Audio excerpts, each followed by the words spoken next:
hard if you know it's like what I'm saying is 100% true. Like, yes, I agree with that. That's exactly right.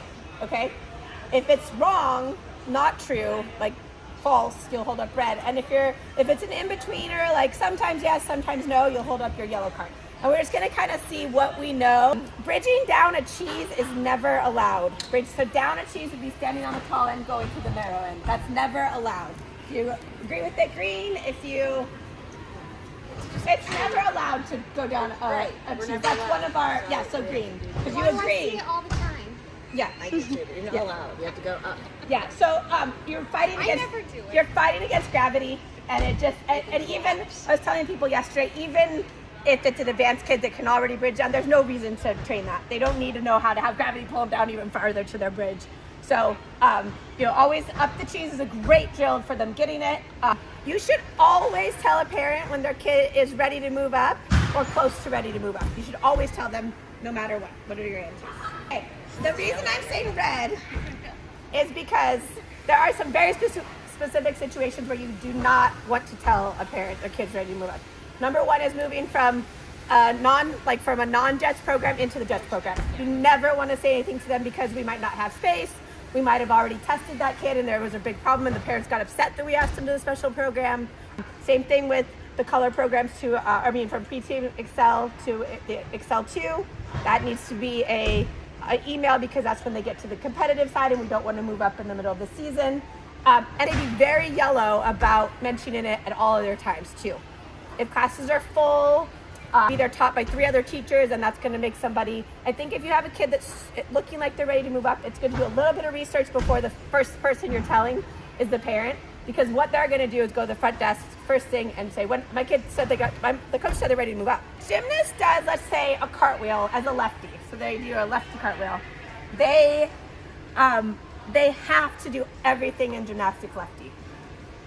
Or as a yellow, but ideally we would like a lefty to do their skills all lefty. It makes it a little bit easier to track. It makes it, if they get to compulsory levels, it's easier for the routines for that way. For certain connections, it's better to have that way. But it's not, it used to be our hard line. It used to be, they learned their kick over on the wrong leg, learn it the other way. It's not the case anymore. It's a techniques question and it's a kind of advanced technique question. So the best technique on a round off is to close your legs as early as possible when you start your round off. The best technique on a round off when you're doing a round off is to get your legs together as soon as possible in the air. So I think it's good for no matter what level you're coaching to kind of know what the ideal is. And sometimes the only way you can get red to do a round off is to say, as soon as you take off, get your legs together so they land on 2 feet. So that's understandable. But as you teach higher levels, the longer it's physics. The longer you stay open and long, the more snap you can get to get your feet closed and the more momentum you'll have backwards for jumping into your harder tumbling skills.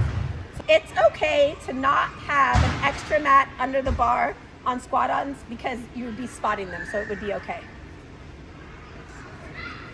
Yeah, so that's a real hard line too, similar to bridging down the cheese. Even in the compulsory levels, they have a mat under the bar. That can be a real dangerous arm breaker. So even if you're there spotting, their foot can still slip and it still gets, even on the floor bar, you probably always want to have a mat so that they don't face plant into the ground or anything. Boys high bar, the thumb when the boys are on high bar, their thumb should always be around the bar on all of their skills. Required that this. I feel like their thumbs are. That's what I thought. Yeah, so in boys gymnastics, it's very odd, but Tej is very adamant about, and I guess all boys, about having their thumbs, so you're making basically a circle with your fingers and your thumbs. So in case you have a coach of boys class, and even in the beginner level, that could be something you work on. Okay, now let's start cast with their thumbs around, especially when they get to swinging things, they really want to make sure they have their thumbs around the bar. Okay, this one. It's okay to wear certain jewelry, such as an iWatch or a special necklace to them, as long as there's a reason for it. Like the iWatch is a fitness tracker, or a necklace has a special meaning. It's okay to wear jewelry. Yeah. So I think some parents think that it's okay to send your kid to gym with a iWatch because it's fitness related and you're tracking your fitness, but we have to gently say to get them to take those off.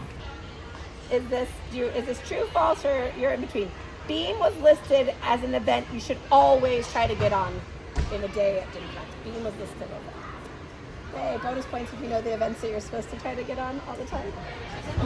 Exemplar, yay, okay. All right. Wildcats should never be moved to pink from Wildcats when they move up. So do you agree with that? You hold up green. If you know that's wrong, you hold red, and if it's yellow, you like, okay, perfect. So you're all right, that's red. Typically, if a Wildcat has gone through our Cubs, Super Cubs, they know all their progression, they know their skill names, they know how to follow instructions. They should probably be moving up to pink and not to green. Green is more for the walking off the street kid that is the right age for green. So a pullover is a required skill for red. Do you agree with that, green? If it's not too red, or in between. Okay, yeah, that is kind of a tough one. The answer, I think, is yellow. We would like our reds to have a pullover, but now we have Excel where you can compete, and you can compete with the jump to front support. You don't even need a pullover there. Now, is that ideal? No. We really want our kids to start having pullovers. And especially maybe a kid that's a really awesome floor student. They have advanced skills on floor. They're just maybe it's a little bit harder for them to lift their body weight. We don't want to hold them back in pink for their whole lives because they maybe have just a little bit of missing upper body strength. So I'm going to talk a little bit about things at GymCast that I think we could spot more of, which is a little bit weird after I just said all that. But there's a few skills that I think that we could work on more where you're a little more hands-on. Parents like to see hands-on, and sometimes they don't know that that's not best for their kid. To ask them to do more, see more of our coaches spotting handstands. Usually you stand on the side of the athlete, so they would kick up and you're holding them like front of the leg, back of the leg. You're telling them to work on where they're looking, their eyeballs on their hands, growing taller, you can see their form. You're kind of touching them, trying to keep them in vertical so they feel that where the vertical is rather than being short or falling over every time. So I think spotting handstands more might be a good thing to work as one of your stations.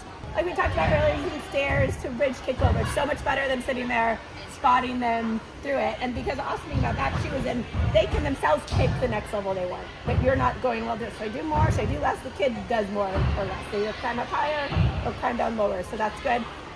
One thing with bridges you could spot though is when we were talking about the standing up bridge down, if you stand in front of them and hold their hips, then that's a good way to spot. But again, you probably want to have a mat and not just be going onto just the floor the first few times, where in case something happened and you dropped them or there was they did something weird, that there wouldn't be a fail safe on that. So that we could spot a candlestick on the bars more. So that's just basically the kids hangs on the bar and then they bring their hips between their hips and their knees to the bar, and really hard advanced technique to hold them there themselves. That's almost, our girls can barely do a second or two.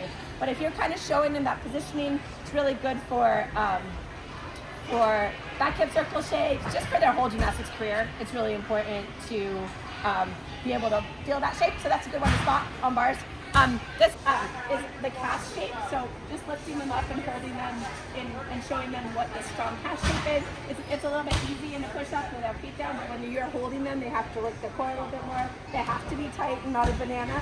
So those are things I think are simple spotting that actually is necessary to feel something specific without feeling like you have to do it for them, or you're maybe putting somebody in danger yourself or the child because they're and also, Michaela, do a mad cat. The mad cat, so they have to lift their back really high. It helps them to feel that round shape. So if there's shoulder blades are showing, you say, make your shoulder blades go away. Yeah, we call them chicken wings. Yeah, make your chicken wings hide. And then they feel that. So that's a little bit to me that you want to hand And then down. for the tumblers, we say that position, standing up like a zombie. So stand up like you just finished a round off, right? And you round your back and then go, that's your zombie finish of your round off. So it helps them to remember not to stick their chest out and do a bad shape. Helps them get ready for round up by handsprings. Clinic is standing always when you're spotting bars, you always stand in the front of the bars. That's why when you work, you can't really spot a cast super well when you're standing in the front. So working out on the floor, cast shape is good, but just reiterating that you're standing in front of the bars when you're spotting bar stuff. Back handsprings, that you're trying to make sure they have the jump, that they can support their weight on their hands, and that they have an idea of a decent bridge with open shoulders before we introduce back handsprings to start spotting them through back handsprings, barrel jumping up to a mat, all that good stuff. So just to make their bodies start to know what tight is, first we start out with, okay, I'm going to try to pull your feet apart, and she's going to try to push them together, and I try to cross them and mess them up, and they think it's And a lot of times the little ones will just be like a blob. they think it's fun. Yeah. And then sometimes they'll just be moving all over the place. So you're just trying to get them tight. Then you say, okay, I'm going to lift you up, and you're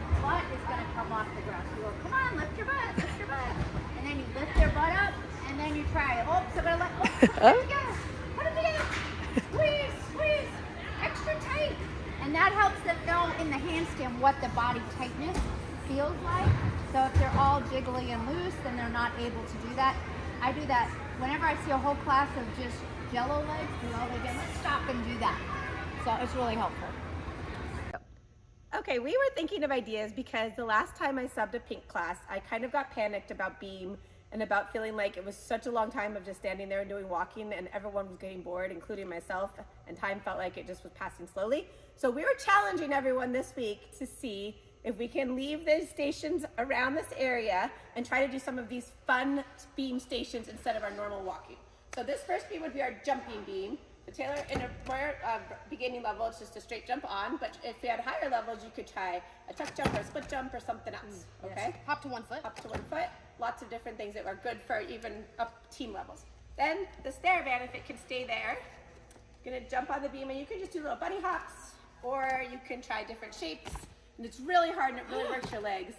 It's hard for everybody to do. Then the bean bags, you can just do a simple straight jump over if that's the more of a rec level. Or if you're, you could start with a step leap. Or you could even play different games about leaping over small or leaping over with it much bigger. Sorry, too loud.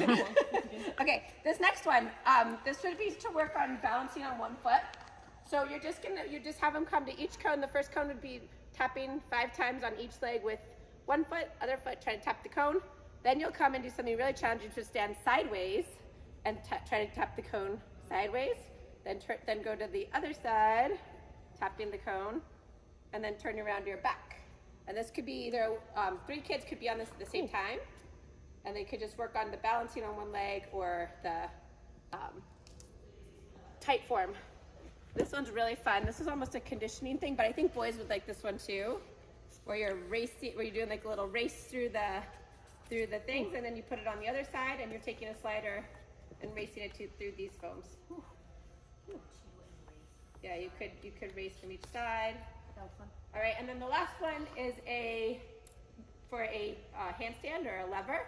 So they're trying just to stand up and they try to put that down and then grab another one, and it's a challenge too. Maybe you could have a race even on that, who can get their 3 on the fastest. So you could have them on 4 different stations. You could use just 2 of these and then do the other 2 later.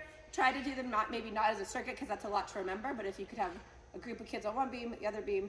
Let's see if we can make that happen today.